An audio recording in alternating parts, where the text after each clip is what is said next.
Northeastern Cincinnati. It's home to Kings Island Amusement Park and a high-intensity thrill ride, Vortex. Kings Island has had a lot of good thrill rides, a lot of record breakers, and it's been here for 40 years, over 120 million visitors.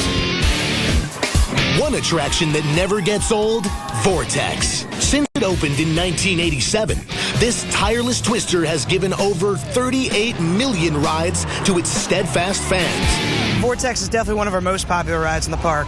It's iconic. You can see it on the skyline. On average, we can get about 800 people through here an hour.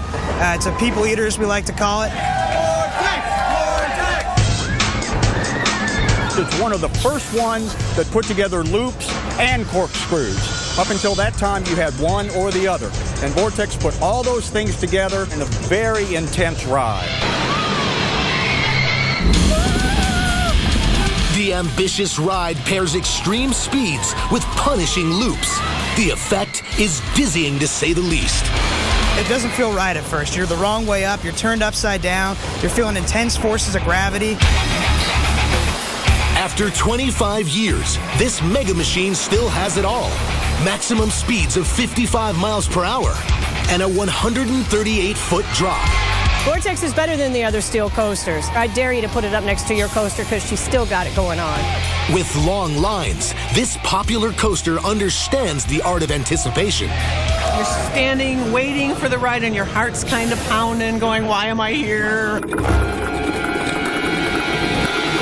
As the train creeps up the 148-foot tall ascent, victims contemplate their impending doom. There's no exit strategy here. As you're going up the hill, you're like, oh my God, what have I gotten myself into? Even though I've ridden it several hundred times, I still get that butterfly in my tummy.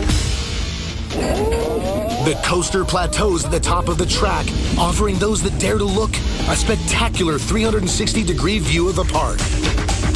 You hang over the edge a little bit and you look down and you go, oh, and then all of a sudden it starts.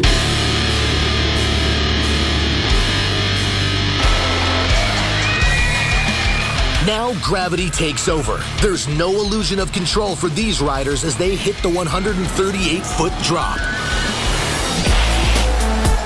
With not a moment to rest, riders are swept up into two classic upside-down loops.